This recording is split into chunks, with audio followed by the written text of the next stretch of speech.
Mutual funds में जब आप इन्वेस्टमेंट करते हैं और उस पर रिटर्न्स कैलकुलेट करते हैं तो अक्सर CAGR की बात होती है। CAGR यानी कि कंपाउंडेड एनुअल ग्रोथ रेट। तो इस CAGR की क्या इंपॉर्टेंस है और कैसे ये कैलकुलेट किया जाता है, आज के इस वीडियो में मैं इस पर बात करूंगा।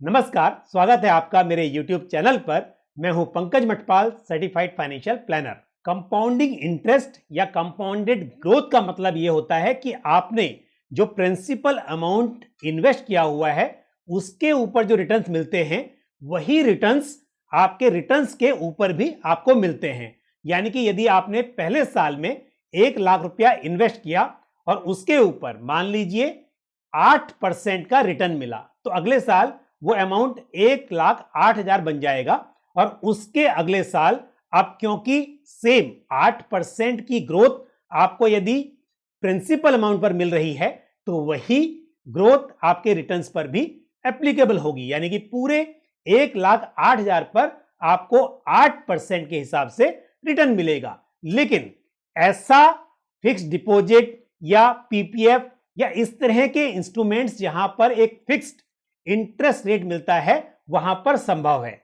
लेकिन जब हम बात करते हैं म्यूचुअल फंड्स की तो यहां पर म्यूचुअल फंड की यूनिट्स का प्राइस समय समय पर चेंज होता रहता है और कई बार हो सकता है कि रिटर्न्स नेगेटिव भी हों। तो ऐसे में CAGR का क्या मतलब है, मैं अभी आपको इसे एक्सेल में कैलकुलेट करके बताऊंगा। तो पहले बात करते हैं फिक्स्ड डिपॉजिट की, क्योंकि फिक्स्ड डिपॉजिट पर एक फिक्स्ड इंटरेस्ट मिलता है। तो मान लेते हैं कि 1,00,000 रुपया इन्वेस्ट किया जिसके ऊपर 5% का एनुअल इंटरेस्ट है। तो 1,00,000 रुपया यदि आपने इन्वेस्ट किया है तो एक साल के बाद ये अमाउंट यदि 5% से बढ़ता है तो 1,00,000 इंटू 1 + 5%, मैं इसको 1.05 कर देता हूं। 5% का मतलब 0.05 हो गया। सो ये अमाउंट हो जाएगा 1,05,000। सेकेंड ईयर में अब क्योंकि ये कंपाउंडेड ग्रोथ हो रही है, जो इंटरेस्ट मिलता है ये कंपाउंडेड इंटरेस्ट है, तो जो 1,00,000 के ऊपर 5% बढ़ के अगले साल में आपका ओपनिंग अमाउंट 1,05,000 है। अब पूरा ये 5% इंटरेस्ट अगले साल 1,05,000 पर मिलेगा। तो इस हिसाब से अगर आप देखेंगे तो 1,05,000 मल्टीप्लाइड बाय वही 1.05, तो ये हो गया 1,10,250। और इस तरह से यदि हम देखें third year, fourth year and fifth year, इसको यदि मैं ऐसे ड्रैग कर दूं तो भी ये आ जाएगा, तो इसलिए डायरेक्टली कर देता हूं। तो इसका मतलब ये डेसिमल्स को हटा देते हैं और आप देख सकते हैं, यानी कि ये 1,00,000 ईयर के एंड में या नेक्स्ट ईयर की बिगिनिंग में हो जाएगा 1,05,000, देन 1,10,000, 1,15,753, 1,21,551, 1,27,628। तो इस हिसाब से 5 साल के बाद आपका 1,00,000 रुपये फिक्स डिपॉजिट में बढ़कर हो गया 1,27,628। ये तब पॉसिबल है जब आप इंटरेस्ट को क्लेम नहीं कर रहे हैं। ये क्यूमुलेटिव ऑप्शन है जहां पर इंटरेस्ट आपका प्रिंसिपल के साथ जुड़ता जा रहा है। अब बात करते हैं म्यूचुअल फंड की, क्योंकि जैसा मैंने कहा म्यूचुअल फंड में जो रिटर्न्स हैं वो गारंटीड नहीं है, कभी ज्यादा होते हैं कभी कम होते हैं। तो यहां पर इसको समझने की कोशिश करते हैं एक उदाहरण के साथ। अब मान लीजिए आपने म्यूचुअल फंड में इन्वेस्टमेंट किया सेम 1,00,000 रुपीज और पहले साल में इसके ऊपर आपको 15% का रिटर्न मिला। तो इसका मतलब 1,00,000 मल्टीप्लाइड बाय 1.15, तो ये नेक्स्ट ईयर में, यानी कि एक साल के एंड में कहिए या नेक्स्ट ईयर की बिगिनिंग में कहिए, एक साल के बाद ये अमाउंट हो गया 1,15,000। उसके बाद अगले साल में मान लेते हैं कि 12% का रिटर्न मिला पूरे साल में म्यूचुअल फंड पर। तो पूरे 1,15,000 पर 12% का रिटर्न मिला और ये हो गया 1,28,800। अब उसके बाद अगले साल मान लीजिए मार्केट में थोड़ा करेक्शन आ गया और मार्केट गिर गया, 20% आपका जो इन्वेस्टमेंट है उसमें फॉल हुआ, लॉस हुआ। अब जिस हिसाब से कंपाउंडेड ग्रोथ हो रही है, जब मार्केट गिरेगा तो लॉस भी पूरे पैसे पे होगा। तो अब तक जो ये पैसा बढ़कर, जो प्रिंसिपल अमाउंट था 1 लाख, वो बढ़कर 1,28,800 हो गया था। ये अगर घटेगा तो मान लीजिए इसको मैं कर देता हूं,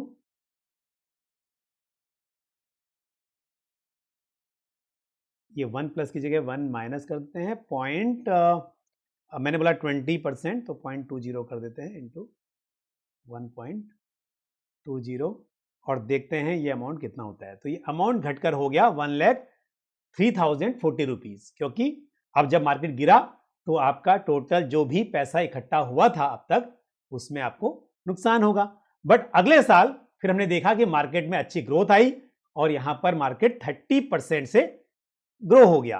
तो अब ये 1,03,040 जो था ये 30% से ग्रो हुआ और ये बन गया 1,33,952। उसके अगले साल में फिर अच्छी ग्रोथ हुई, जैसा कि हमने देखा 2021 में मार्केट में बहुत तेजी रही। इस तरह से मान लीजिए कि आपके म्यूचुअल फंड ने एक साल में 50% का रिटर्न दिया। तो 1,33,952 इसको मल्टीप्लाई कर देते हैं 1.50 से, यानी कि 50% का ग्रोथ, और ये हो गया 2,09,28। तो यहां पर इसका CAGR कैलकुलेट करते हैं और CAGR कैलकुलेट करने के लिए मैं एक्सेल में रेट का फंक्शन यूज करूंगा और आप यहां पर देख सकते हैं एन पर, यानी कि नंबर ऑफ पीरियड्स कितने थे, 5 इयर्स के लिए इन्वेस्टमेंट किया गया था। प्रेजेंट वैल्यू जो इनिशियली इन्वेस्ट की थी वो थी 1 लाख रुपीज, जिसकी फ्यूचर वैल्यू हो गई 2,09,20 रुपीज। तो ये यहां पर जो रिटर्न आया वो आया 15% का, देखते हैं इसको, 14.98% का रिटर्न है। तो लगभग 15% का रिटर्न आया इस एग्जाम्पल में। इसी तरह से हालांकि पहले वाले एग्जाम्पल में जहां मैंने फिक्स डिपॉजिट पर 5% का रिटर्न कैलकुलेट किया था, इसको अगर आप इस तरह देखना चाहें कि मैंने सेम फॉर्मूला यूज किया होता तो वही 5% यहां पर आता, क्योंकि वहां तो फिक्स था, साल दर साल 5% से आपका पैसा बढ़ रहा था। लेकिन म्यूचुअल फंड में ऐसा नहीं था कि हर साल ये 14.98% के रेट से बढ़ रहा था, बल्कि रिटर्न डिफरेंट थे, कभी प्लस था कभी माइनस था, लेकिन अल्टीमेटली जो CAGR आया वो 14.98% का आया, यानी कि जो एवरेज रिटर्न आए वो 14.98% के रहे। और ये हम इसलिए करते हैं कि यदि आपने ये पैसा किसी ऐसे इंस्ट्रूमेंट में या ऐसी स्कीम में इन्वेस्ट किया होता जहां पर एक फिक्स रिटर्न मिल रहा होता, तो वो रिटर्न क्या होता, इसको जानने के लिए हम CAGR कैलकुलेट करते हैं। क्योंकि अक्सर जब हम कभी रियल एस्टेट की बात करते हैं, प्रॉपर्टी की बात करते हैं, तो वहां पर अक्सर यह याद रखा जाता है कि आपने कितने अमाउंट में वो प्रॉपर्टी बाय की थी और आज कितने में आप सेल कर रहे हैं, तो आपको वहां पर कितना प्रॉफिट हो रहा है। तो अगर उस हिसाब से मैं कैलकुलेट करूं, जिसे हम कहते हैं होल्डिंग पीरियड रिटर्न, तो यहां पर यदि मैं होल्डिंग पीरियड की बात करूं कि आपने 1 लाख रुपए इन्वेस्ट किया था, जो कि बढ़ के आपका 2,09,28 हो गया है, तो ये हो जाएगा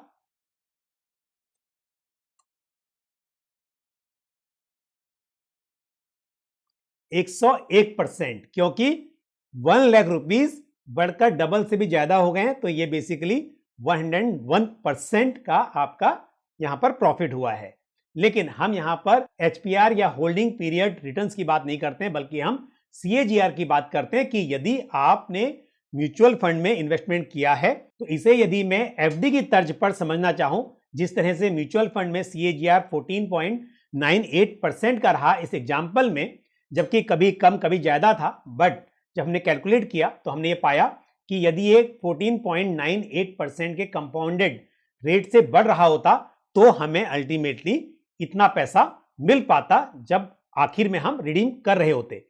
तो इस तरह से यदि यहां पर देखा जाए कि मैं इसे FD की तर्ज पर प्रेजेंट करूं, तो मान लीजिए 1 लाख रुपीज इन्वेस्ट किया था और 1 लाख रुपीज जो थे ये मेरे बड़े इस रेट से, किस रेट से, जो फाइनली रिटर्न निकल कर आया 14.98% का, तो ये 1 लाख रुपीज एक साल के एंड में बन जाता 1,14,976।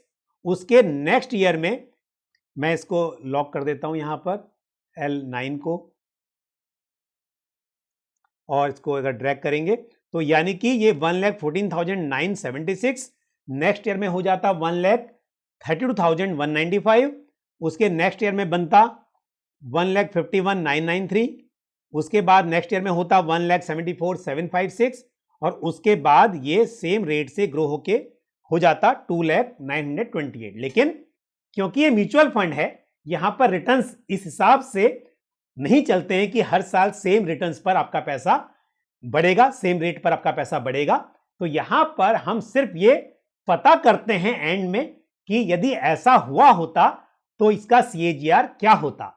तो अगर मैंने रिवर्स कैलकुलेशन करके आपको दिखाया है कि यदि 14.98% के हिसाब से ये पैसा बढ़ रहा होता तो भी आपने देखा कि ये सेम 2,09,28 हो गया। तो यानी कि 14.98% का आपको रिटर्न मिला। जो CAGR है वो 14.98% रहा। लेकिन ध्यान दीजिए कि यहां पर हर साल 14.98% से नहीं बढ़ा है, लेकिन हमने ये पाया कि यदि हमारा 1 लाख बढ़कर 2,09,28 हुआ है तो हमारा CAGR 14.98% का है। तो ये आपकी जानकारी के लिए है, क्योंकि अक्सर CAGR की बात होती है तो कई बार इन्वेस्टर्स ये बात भी पूछते हैं कि म्यूचुअल फंड में गारंटीड तो है नहीं, तो कंपाउंडेड एनुअल ग्रोथ कहां हो रही है। बिल्कुल सही बात है कि यहां पर कंपाउंडेड एनुअल ग्रोथ भी हो सकती है और फॉल भी हो सकता है कि जो टोटल पैसा इन्वेस्ट हुआ था वो घटकर कम हो गया, वो घट गया।